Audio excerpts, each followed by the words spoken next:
What's up, everybody? Welcome back to FNG Academy. Buck here, former Green Beret, here to help you guys get selected. All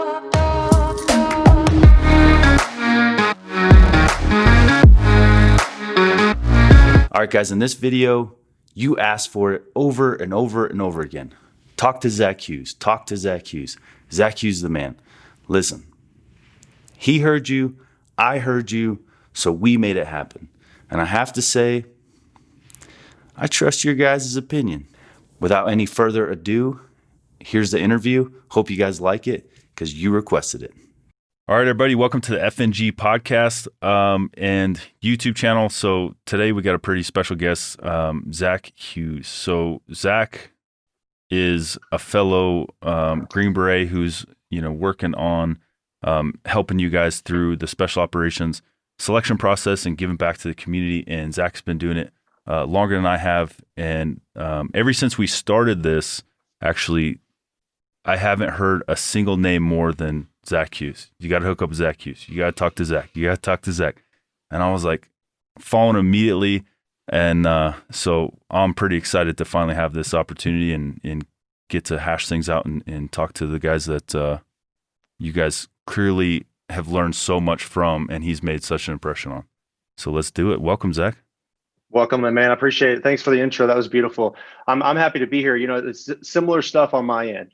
Guys I remember not too long ago, somebody was like, hey, do you know Buck Rogers? It's just like an open-ended question. Yeah. And I was like, no. Should I know Buck Rogers? I don't know. They made it seem like it was this best friend that I had that I lost or something. and then they're like, no, dude, he's crushing YouTube. And I was like, okay. And then it kept being peppered with this Buck Rogers stuff. And so finally I went to YouTube and I was like, shit, why didn't you guys tell me? This guy's getting after. He's a former Green Beret. He's got a good story. And he seems like he's true to what he says. And so I was super excited when I finally reached out to you and was like, let's make something happen. Yeah. So honored to be here, man. Love what you're doing. And I'm just happy to be a part of it, to be honest with you. Well, I appreciate it, man. And like we talked on the phone before, so you got some really cool stuff going on. I'm really excited about it. And, hopefully we'll be helping each other out and watching that progress together, because at the end of the day, we got to get the way I figured out how best to get the next, great warriors in there and replace us with the right people was just to help them and give them the right information. So, you know what, if you're not the right person, maybe you choose to do something else instead. Cause I got a lot of guys like, hey, you got to talk about who shouldn't join. And I'm like, you know what, that's not on us, right? What our job is to get them quality, accurate information so they can make informed decisions, and then we'll get the right people joining based on real life information.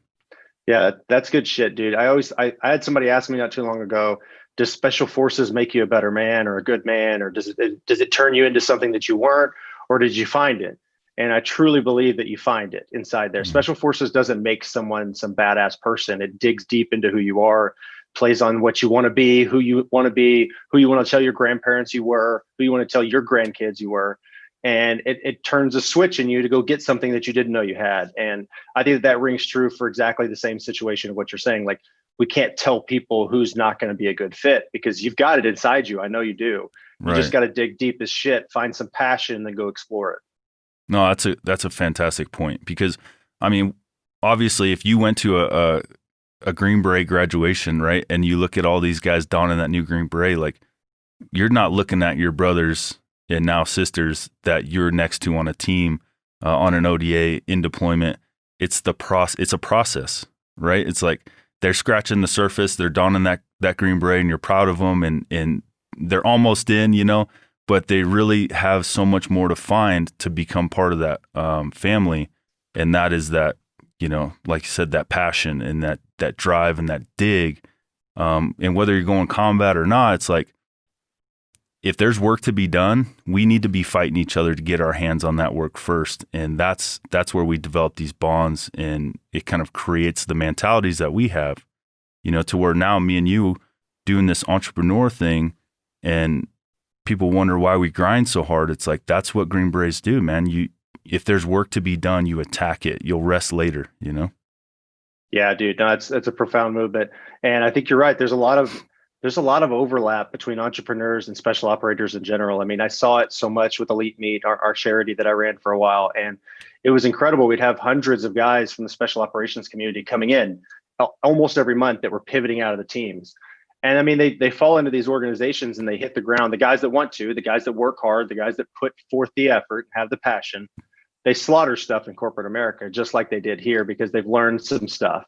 And I think that we should all remember that we have to learn things at everything that we do. And you and I are still learning things. I've been doing this for a year and a half, and you've been doing it for quite a few months here. And, you know, we're constantly learning. The learning is not something that ends. There's no final ending point. It's a constant journey, and happy to do it with you as well, to be honest.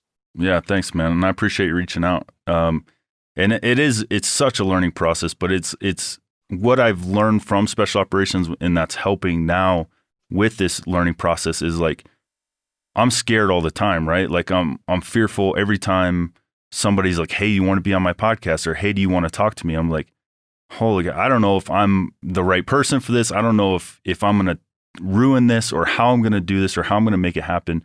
But group taught me that, you know, when there's fear, you have to just push through it. And then usually there's so much to gain once you got through to the other side, even if that is just the fact that you faced it and stepped through that door, regardless of being scared shitless. Bro, it's so good. So I want to dive into that, because that's good stuff, what you're talking about right now. You're talking about two different mindsets. You're talking about the growth mindset that people have, and you're talking about imposter syndrome. And your population of people on YouTube have both of those problems because they've never been Green Berets before. They're going into something completely new, and they're scared, as we all were. I was so scared when I first started. I didn't have a clue. I didn't have F&G Academy. I didn't have Operators Association. I didn't have Buck Rogers. Didn't have Zack Hughes. I had, I'm going to go try this. And so we were all scared, all of us. And you have to be. You have to have a thorough understanding of it. But, you know, if you can understand to put the growth mindset in first, and understand that fear makes you grow, then you're already starting off on the right foot. So you're absolutely right. And then second to that, just understanding that if you're on the fence about this, it's a good thing. You shouldn't be excited. You shouldn't be confident that you're just going to slaughter this thing, because I promise you're not. None of us do. You always learn something. And if you have those two mindsets, that, you know, this is going to be hard, and I'm not imposter. I've never done this before, but I can do it. And then if you have the growth mindset, you've got the two mentalities, in my opinion, that you need to get after it. Yeah, couldn't agree more. And that, I mean, that's what I'm still going through the same thing. Like almost nothing has changed about the feelings and emotions of going through the Q course and going to selection, as in showing up to someone's podcast or talking to someone that, you know, I was looking up to, and people I look up to. It's like just you hitting me up is it's a big deal. It's scary, right? Because it's like, here's someone that's done far more than I have in this community. Is proven that he's in it for the right reasons and giving back to these guys. And you have a reputation with these guys. So you're reaching out to me, and it's like, hey, let's work together. It's like, dude, it's this stuff is selection all over again. It's a Q course all over again. You know, it's like, am I good enough? I don't know. But that's what we've learned from getting handed those Green Berets, is that there's only one way to find out, and that's to show up. Yeah, man, I love it. I love it. And then just work harder than everybody else, right? Just do what you know you need to do. And that's sort of a life lesson, what we're talking about right now. We're not talking about being an operator. We're not talking about being an entrepreneur. Just understanding that experiences, it was what leads to everything. We've all got trauma in our past. I know that you do. I know your book's coming out about it. There's a lot of things in our past that we have that we kind of sweep under the rug. And I'm a firm believer that the experiences in our lives lead us to the next step. And so we have to constantly go back. I teach a lot of my guys these mental Rolodex techniques, where you go back and you go through some of these traumas, some of these experiences, some of these losses. And I'm talking about big ones, deaths in people's lives, big mistakes, like things that you really screwed up, and revisiting those and understanding that there's positivity that comes from that. There's so much growth and so much mental toughness that comes from our struggles. And you and I have done different struggles than some people. And so they have to understand that as they go through this process, to fall back on some of their stuff that they've had in their lives. Yeah, that's great. And so like we spoke about on the phone earlier, I really like that the framework that you wanted to do during this conversation. So let's stick to that. I'm going to hit just a quick, in a nutshell, of my background and my story for all your fans out there and your following, because you got a really strong one. And then you do the same. So that way, you know, we're cross-pollinating. Everyone knows where we're at. And then, like you showed me that day today, you're mentoring a guy, and helping him in his path. And then he's wearing an F&G Academy shirt. And it's like, that to me speaks volumes about the dedication of some of these guys, and the fact that there's not enough. There's not enough of us doing this. There could be even more, because these kids just want to soak it up. These young, people are just hungry for it, and they're taking both of us and putting us together and using it for their advancement.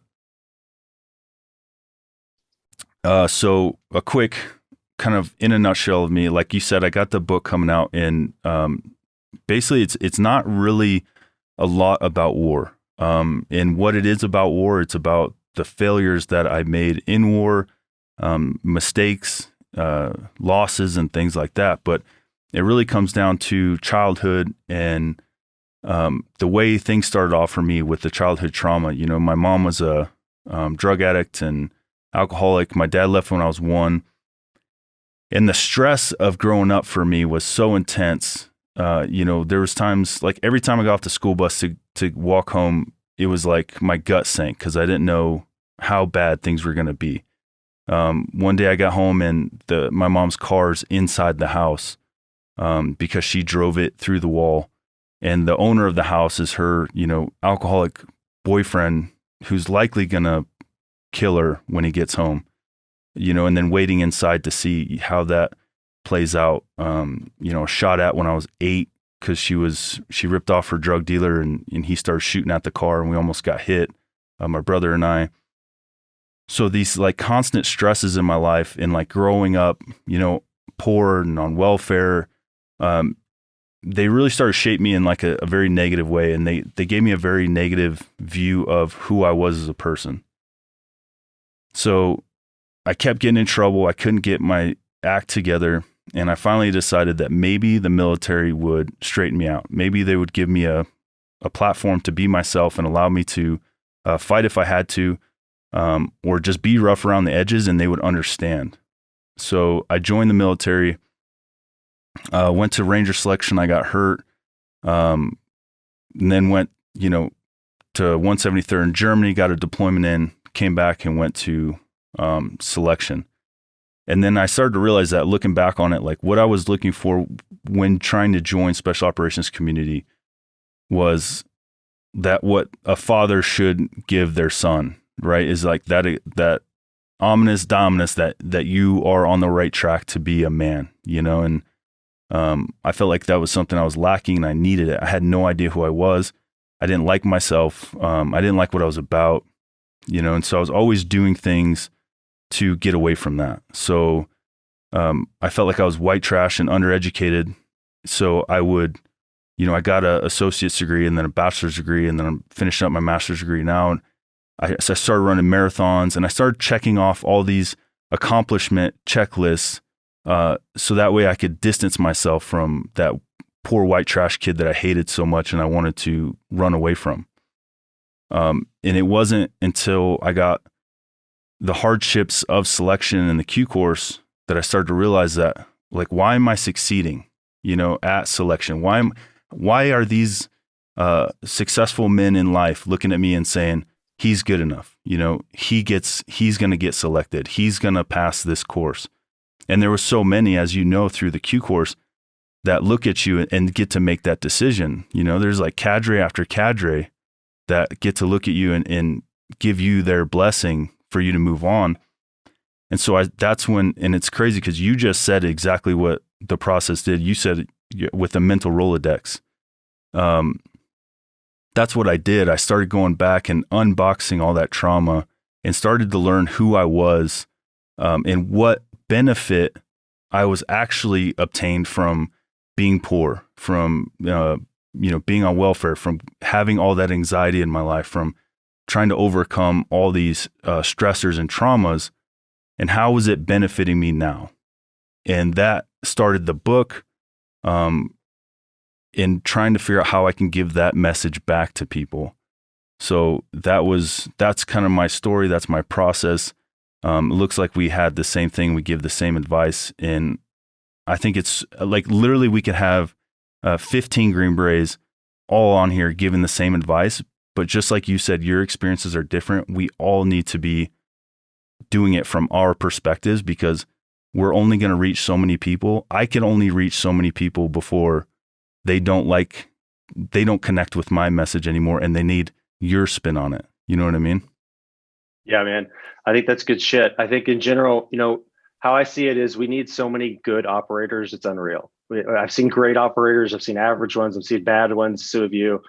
But we need the great ones. And there's so many guys I know for a fact that are on the fence about joining because they don't have the information. Maybe it's not as clear as they wanted it to be. They've got other things going on in their life. There's a host of reasons.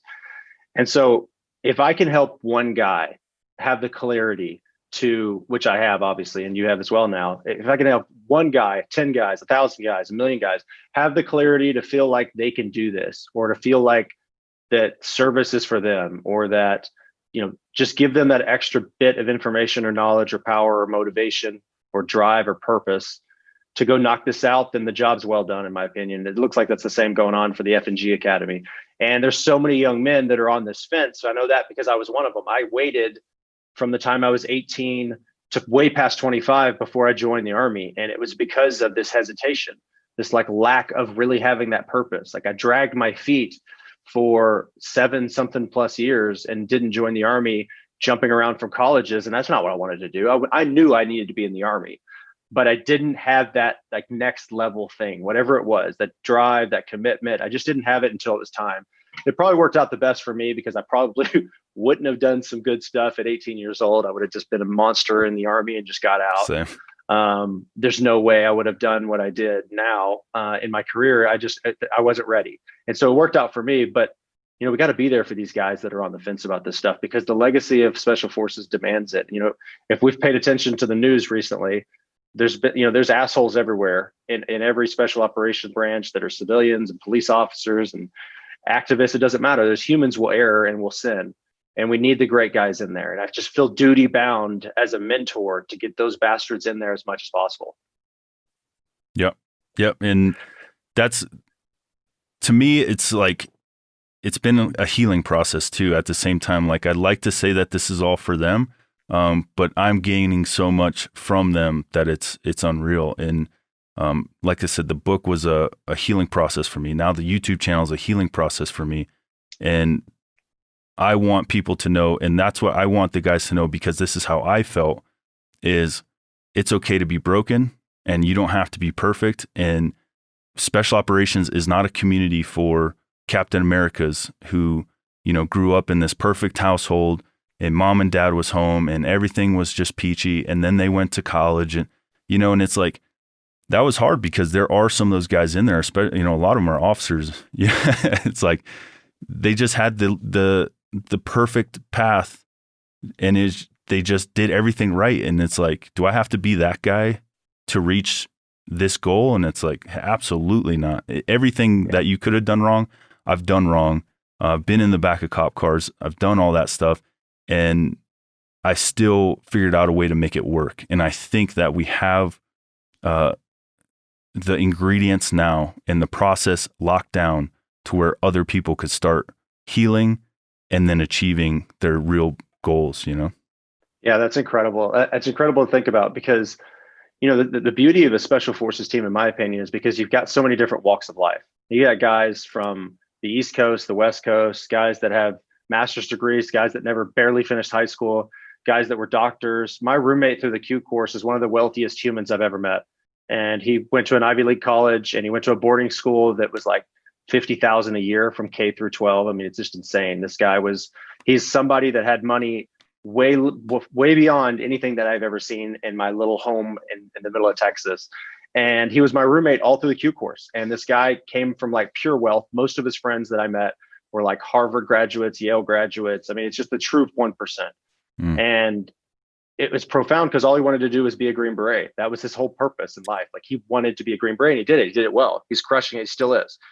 And, it's just crazy because him and I were just polar opposite individuals. So we couldn't be further away. And so many different walks of life can make this happen and for different reasons. And so some of the therapeutic for some people, mission for others, service for others, doesn't really matter. And so it's beautiful when it all comes together in my mind. But I kind of want to back up. I skated over. We had a game plan and I already messed it up. So let me back up and introduce myself to your guys here real quick. For you guys that don't know me, I'm Zack Hughes. I've been in seventh group. I was in seventh group up until I retired in September of 19. So where are we at now? December of 20. So a year and about 3 or 4 months ago.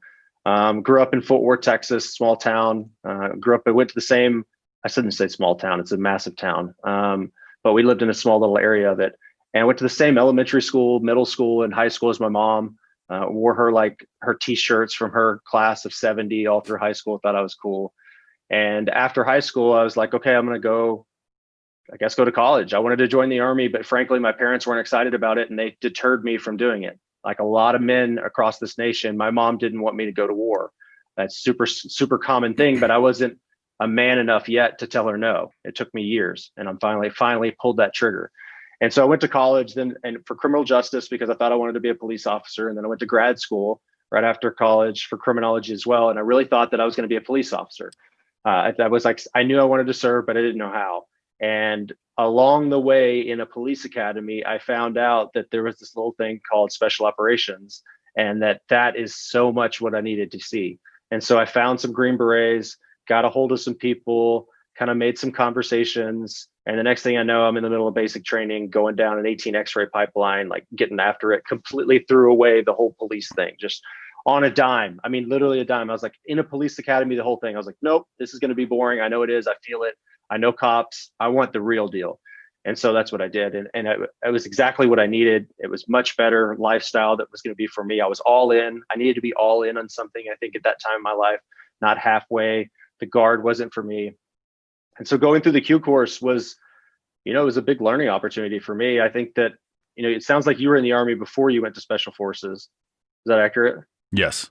Cool. And so I wish I'd have done that sometimes, but as you know, the 18 X-ray pipeline is just designed to breed Green Berets as long as you don't mess it up and you put in hard work and you're a good human. It's like designed for that. It's so much faster than anything else. And so, I found a true passion pretty early on in the Q course. I mean, I loved being a student of Green Berets. Like I had so much fun in every phase and I dove into it. When we graduated, I was our class 296 Echo valedictorian. I was our honor grad and I just had a blast through the entire process. Met so many great guys. Showed up to seventh group, like eager, wide-eyed, didn't know shit, new guy, like just walking in. Hey, I'm in good shape. I got a nice uniform and I was the honor grad. Hopefully you're not going to give me too much trouble and I can get a good team. And that's exactly what happened. Fell in a great team, stayed that team the entire time. And then during our deployment to Afghanistan, took an RPG, had a lot of problems from that, a lot of lower body issues, a lot of shrapnel that got me right in the junk, messed up a lot of stuff downstairs, and went through a number of surgeries and ultimately was medically retired. And got back to Texas, last July, right before September. And things were kind of rolling. In the beginning of this year, my hip sort of just fell apart. And what I did know is that RPG damaged the blood vessel inside of my hip and the bone died. And I had this thing called avascular necrosis, which is the decaying of your bone. And so another hurdle, and I spent 9 months of this year on crutches and another month on a cane. And so it's just been an up and down period for the last 3 years in terms of physically. It's important for me to be an athlete. I'm really big into physical fitness. And it's just been like, not only was the Green Berets ripped from me, but also kind of my physicality has been stripped away over time throughout all this stuff. And, couldn't be a better time for me to find something that I'm passionate about because as you know, getting out, losing your identity is something that's really rough. And my identity was wrapped into being an operator, period. Like that was it. I loved it. I was having fun. I wasn't fucking around out there. I was like literally doing the best of my job all the time. And I don't know how many of those you get in your life. I don't know how many like true passions were deserved. And I think that it's hard for people to find a true passion. And so when that was gone, I really just thought I was going to go live a life where, I'm working hard and having fun, but never fully like all the way committed to what I was doing because it was passionate. I really truly believe we probably don't get a lot of those in our lifetime. Some people go their whole life and never find their passion. And so for me, when I started mentoring guys on social media and started doing stuff like that, seeing the tangible results of men graduating through BUDS, graduating their CCT courses, becoming Green Berets, becoming Rangers that I had specifically helped and mentored, I got the same itch. I got the same excitement. I got the same buzz. I got the same like wanting to high five these guys and give them a big ass bear hug that I had on my team. And for that reason, frankly, that reason alone, I stopped everything that I was doing in corporate America. I was the COO of Elite Meat, large nonprofit organization. And instead, I hired a new CEO and took 3 months helping her come into on board and transition out, pivot out myself, just so I could do this. As you know, it's very rewarding to help people find their goals, and it's been truly fun for me. And so now that's what I do full time here in Fort Worth, Texas. Run an organization called Operators Association, where we mentor guys going into BUDS, Rangers, MARSOC, SEAL pipelines, SF. Most of our guys are SF and BUDS. A lot of guys that go in the BUDS pipeline. Got a few graduates actually just here recently, and like in the last couple of weeks. And it's been a lot of fun, man. So when I saw you pop up, and I did some investigation, I talked to a few guys just to make sure, get a little soft vetting. It was all green lights, and that's like kind of rare in my opinion. And so all green lights, and I was like, okay, interesting. And then today, you mentioned it a minute ago, but one of the guys that I mentor was, we do these video calls, and we got on this video call, and he pops up this morning, and we already had this podcast set up. He gets up this morning and he's wearing an F&G Academy shirt. and I go, dude, don't move. And I took a picture of him and I sent it to you because it was just so cool. It's just like full circle. And you know what? That guy's doing great things. I want you to know this. He was one of your top commenters, so you send him the shirt. And I want you to know, and I want everybody in your crowd listening to know that this guy is one. There's not by accident is he being mentored by me and wearing your shirt, if you get what I'm saying. Like, this is a guy that's putting in some work. He understands the value of mentorships. He understands the value of, in his leisure, in his entertainment time of his life, he's listening to you, and he's getting the knowledge and the prowess and the understanding to go crush some things at a very high level. And he's done great stuff, and he's going to continue to do great stuff. He's been in the military for a number of years. And it makes me smile to see that things are coming full circle for people. Yeah, me too. I mean, that was a blessing to get that picture and to see that. And then what people they might not understand is, like, that's the key to success is when you find something you want, you attack and attack and dig and dig and dig. And there's not enough information. I can't make enough videos. You can't make enough videos for the hungry ones. They're going to crush every single one of them and be right back for more. And they could have a whole list of 20 operators that chose this path of mentorship, and it still won't be enough, because the right ones are just hungry. And like you said, when you were in the Q course, you were hungry and you were getting after it. I was the same way. I was so happy that they were blessing me with their knowledge that I couldn't get enough, man. I loved it. So that's awesome, man. And the cool thing about what you're doing, and what I really like about it, is that you took this step past like the videos and, the online mentorship, that you're getting these guys one-on-one coaching and mentorship and training. And then you did the camp, so like they could show up and actually meet you and get the real deal right now information. And that is huge. That is obviously like the next step and the next phase in this whole thing, is to where guys can sign up, and then it's like, okay, we're going to get you, like you said, you have a SEAL at their, the Operators Association. Is it camps, or do they come in for the day? It's a camp, right? Well, we started Operators Association last summer, so we got about a year and a half in, not a long time, and rapid explosion. We got tons of members. It's been a blast, but we haven't been able to do tangible in-person events, really, because that wasn't the vision of the company. The vision of the company was to be organic and to be online and be social and be easily accessed. And I knew recently that I wanted to do this, but hashtag 2020 came along. And so we had to slow our roll with in-person events. But luckily, I live in the great state of Texas. So we opened that up here recently, did our first event, and we had 30 guys show up. It was incredible. We had 30 guys show up from all across the nation. I was telling you the other day, we had a young man who was 19 years old that had never been on a plane before, and he took 3 connecting flights to show up to this thing, just to get his ass kicked by me. And he was 19. He was their war baby, so he was the youngest guy there. And just eyes wide open, was like, he told me, he said, Zach, there was no way I was not going to be here. And the other 29 guys told me the same thing. And so the vision for this thing is, I brought a SEAL out there. I brought another SF cadre member out there with me. Is that we're going to continue to build it up. We're going to continue our next one, which is going to be here in February, March. I've got a Ranger, I've got a few SEALs, got a MARSOC guy, I got a CCT coming. It's going to be a little bit bigger deal. And so let me pause right there and put you on the spot while we're talking to all of your listeners are listening right now.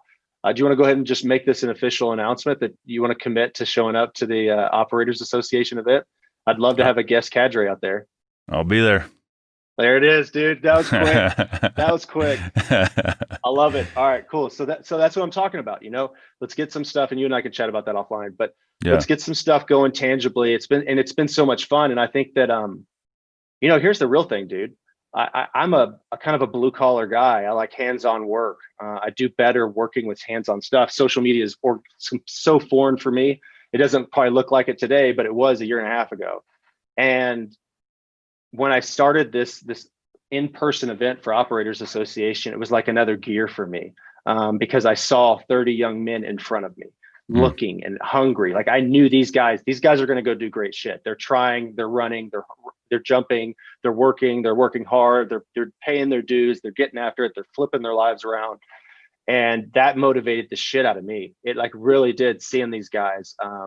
And so I'm excited to have you come out there and be a part of that, because I think you're going to have a lot of fun with it. Yeah, I'm looking forward to it. That'd be cool. And I was telling Steven, I went to the PX with my buddy the other day, and the guy behind the counter, my buddy was picking up some guns that he bought, and he was like, "You got a YouTube?" And I was like, "I do." He's like, "Buck?" And I was like, "Yeah, bro, what's up?" And it was so cool to finally like get to meet one of these guys, because they are putting in a lot of work. They spend hours giving back to us with the positive comments and the watching our videos and the support through all the social media.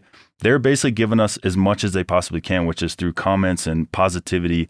And so to finally meet one of them and talk to him for a minute and take a picture with him, it felt really good. So I think it'd be awesome to start to meet these guys, because they don't realize like this is because of them. Like we can't just do this if they don't show up and support it, right? Like then what it is, it's just you talking to a camera and wasting your time, like they're instrumental in this. So we need them, and we appreciate you guys more than you know. Yeah, no doubt. I mean, absolutely. That's absolutely true. So many times, for me, a lot of my social media stuff has been about my injuries and about my overcoming that, and just, dealing with being on crutches for 10 months and trying to stay active and not get fat and complacent and lethargic.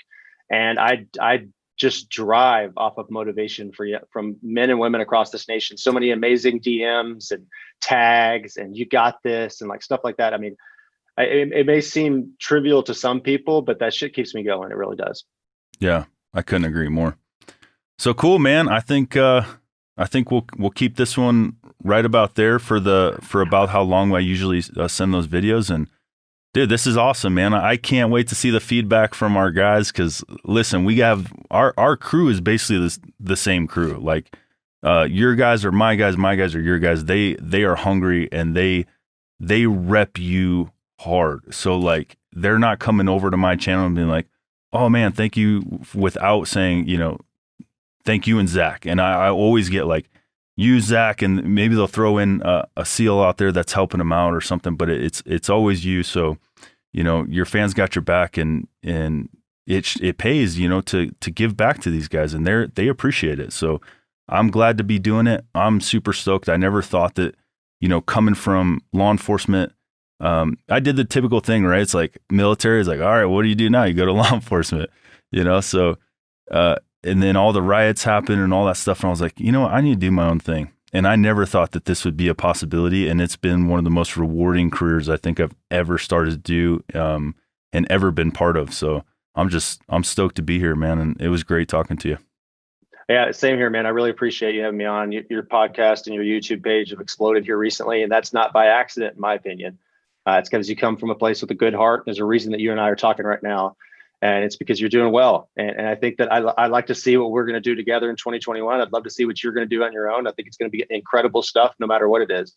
And proud to just be a part of the movement. I think realistically, I've got a new community, and my community is you, and my community is these young men and women across the nation. And that's how I see everything that we do. And, we're going to be there for them, and they're going to be there for us, period. That's it. And for all you guys watching, we'll see you at the Operators Association. See you at the meetup. You're going to be meeting old Bucky and Zach at the same time. Yeah, you probably won't like us. Yeah. At least for a few hours, you're not going to be happy, I promise. Yeah, you're going to, man, I haven't yelled at anybody in a long time. You guys are going to catch some heat, son. Let's get it. It's going to be all good, right, brother. Dude. Cool. You, we'll be in touch. I'll catch you later. Right. But it's obvious I know